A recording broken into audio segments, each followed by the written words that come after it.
జగన్మోహన్ రెడ్డి గారు కక్ష సాధింపు పాలన చేశారు, అదే ఆయన పరిస్థితిని దూరం ఇవాళ కూడా మార్చుకోవట్లేదు పద్ధతి. చంద్రబాబు గారు పాలన అని అంటే వస్తోంది అని అంటే నిజంగానే ఆయన మంచి పరిపాలన అందిస్తారన్న ఫీలింగ్ అయితే అందరిలో వచ్చిన తర్వాత కూడా నెల రోజులు చేస్తారు, ఏదో చేస్తారన్న ఫీలింగ్ అయితే ఫ్యాక్టరీ అయితే ఖచ్చితంగా ఈయన వెళ్ళిపోయారు.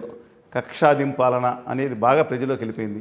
ఆయన ఏ వర్గాన్ని వదలలేదండి. ఒక నిర్మాణ రంగమో ఇంకో రంగం అని కాదు, పెద్ద దాంట్లో పెట్టుకున్నారు. జగన్ గారు నవరత్నాలు దాంట్లో ఒకటి రెండు తక్కువ చేయొచ్చుకొని మిగతాన్ని చేశారు, దాంట్లో పాయింట్అవుట్ చేయడం లేదు. ఎక్స్పోర్ట్స్ కూడా 90,000 కోట్లు 1,60,000 కోట్లు పెరిగింది. చాలా మంది తెలియదండి, ఇది పెరిగినాయి. జనరల్ ఎక్స్పోర్ట్స్ అన్నీ పెరిగినాయి. అలాగే పర్ క్యాపిటల్ ఇన్కమ్ కూడా పెరిగింది. ప్రచారం చేసుకోవడం రాలా వైఎస్ఆర్ కాంగ్రెస్ పార్టీకి. కక్ష సాధింపు చర్యలు ఏదైతే ముందు తన పని తాను చేసుకుంటే 20 ఏళ్ళు ముఖ్యమంత్రిగా ఉండేవాడు ఆయన. ఈ కక్ష సాధింపు చర్యల మీద కాన్సన్ట్రేషన్ చేసి కనీసం ఫీడింగ్ లేదానికి, మొత్తం మీ అందరి ఫీడింగ్లు కట్ అయిపోయి కేవలం ఐప్యాకో టోప్యాకో ఈ ప్యాక్లు ఫీడింగ్లు ఎక్కువైపోయినాయండి. తర్వాత అంబికా దర్బార్పతికి ఆయనకు జరిగిన గొడవ దీనికి ఇంకో కారణం. అదేంటి, ఆయన చిన్నప్పటి నుంచి భగవంతుని భక్తునికి అనుసంధానం అంబికా దర్బార్పతిని చూసేసి ఈ అంబికా దర్బార్పతి గొడవ ఏంటి, నాకును నా జనాలకి మధ్యన ఈ అనుసంధానాలు ఏంటి, సర్పంచ్లు ఏంటి, ఎమ్మెల్యేలు ఏంటి, ఎంపీలు ఏంటి, డైరెక్ట్ నేను నా జనం ఎన్టీ రామారావు ఉండేది పెద్దలే దేవాలయం. కానీ దీనికైనా వాలంటీర్లు పెట్టుకున్నారు. వాలంటీర్ సర్వం పని చేస్తే నీకు ఇంకేమైంది, వీళ్ళందరూ వ్యతిరేకం చేశారు. అంతే కదా. ఈ రెండు ఆయన డిజాస్టర్గా అప్పులు తీసుకురావడం కానీ అనుత్పాదక రంగాల మీద ఖర్చు పెట్టడం, ఓకే, ఉత్పాదక రంగం కంటే కూడా.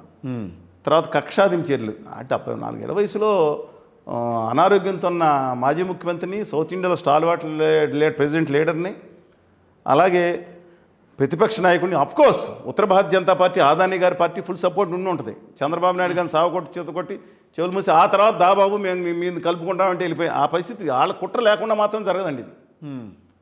ఏదైతే ఎల్వి సుబ్రహ్మణ్యం గారు, రాజు ఐవీఆర్ కృష్ణారావు గారు ప్లస్ ఆర్ గోపాలకృష్ణ ద్వివేది గారు చేసినప్పుడు చంద్రబాబు నాయుడు గారు తన సెక్రటరీలో తను కూర్చొని ధర్నా చేశాడు.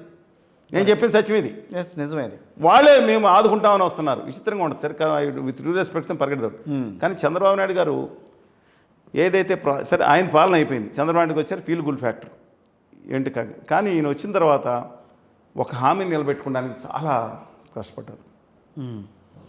7,000 రూపాయలు మొదటి నెల, ఇంక్లూడింగ్ 4,000 పెన్షన్, 3,000 4,000 తర్వాత 2,000 ఇంకొక 1,000 పెన్షన్ చేస్తానంటాం.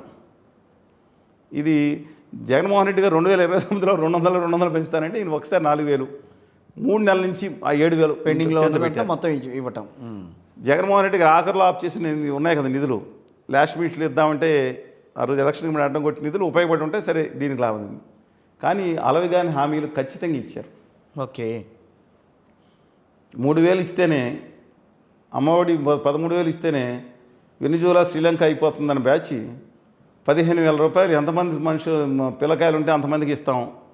18 ఏళ్ళు నిండిన అమ్మాయికి ప్రతి అమ్మాయికి అప్పుడు టైటిల్ కూడా సబ్ టైటిల్ కూడా పెట్టలే, కింద షరతులు వర్తించను కాదు, ప్రతి అమ్మాయికి అన్నారు 59 ఏళ్ళు ఇచ్చే వరకు. మిగతా 80% మందికి 50 ఏళ్ళే. ఎస్సీ ఎస్టీ బీసీ మైనార్టీలకు మాత్రం 50 సంవత్సరాలు నిన్న ప్రతి మహిళకి ఇచ్చేస్తారు. ఎందుకు మనం దాని గురించి ఇవ్వలేరు అని చెప్పి మాట్లాడుకోవడం, ఫిబ్రవరి నుంచి మాట్లాడి వచ్చే ఆగస్ట్ నుంచి ఇద్దాం, జూలై నుంచి అమ్మఒడి పెడదాం అనే ఉద్దేశం. ఆంధ్రప్రదేశ్ లాంటి సిచ్యువేషన్ అంటే రాష్ట్రానికి ఉన్న ఆర్థిక పరిస్థితి దృష్ట్యా ఇలాంటివన్నీ ఇంప్లిమెంట్ చేయటం అనేది కష్టం అని చెప్పి జగన్మోహన్ రెడ్డి గారి గవర్నమెంట్ గారు కదా మేము కూడా చెప్తాను ఉన్నాం కదా. అసలు ఇలాంటి వాళ్ళు కూడా శ్రీలంకని ఎలా హామీలు ఇస్తారనగానే పవన్ కళ్యాణ్ గారు, చంద్రబాబు నాయుడు గారు పోటీ పడి గట్టిగా ప్రతి సభలో వెళ్ళి మాట్లాడి మేము చేసి చూపిస్తామన్నారు. ఆ వంతాల కొండలు అన్నారు, ఆ క్వారీలు అన్నారు. ఇప్పుడు మనం ఇట్లా మాట్లాడాం అనుకోండి, రేపొద్దున ట్రోలింగ్లో కింద మాట్లాడుతూ ఉంటారు. వాళ్ళకేం లేదు, ఎందుకంటే జగన్మోహన్ రెడ్డి గారికి చలసాని శ్రీనివాస్ గారు వంత పాడుతున్నాడా, లేకపోతే కాదండి నా మీద కేసులు పెట్టి అమరావతి మీద, తర్వాత మీద కర్నూలులో భయంకరంగా వేధిస్తే మేము మీ మీడియా మీద కొంచెం జరిగితే ఆ భూమి అంతా దద్దరిపోయినట్టు మా మీద ఈరా మేము మనుషులు కాదా?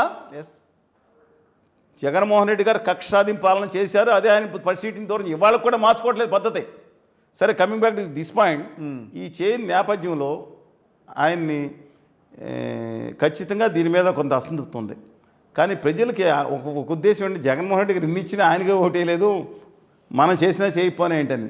ప్రజల్లో అన్నీ వాళ్ళు కాదు, కొంత ప్రోగ్రెసివ్ థాట్స్లో ఉన్నాళ్ళు డెఫినెట్గా ఉపాధి రావాలని, ఉపాధి కావాలని కోరుకున్నారు. అది వస్తే కనుక చాలా అవుతుంది.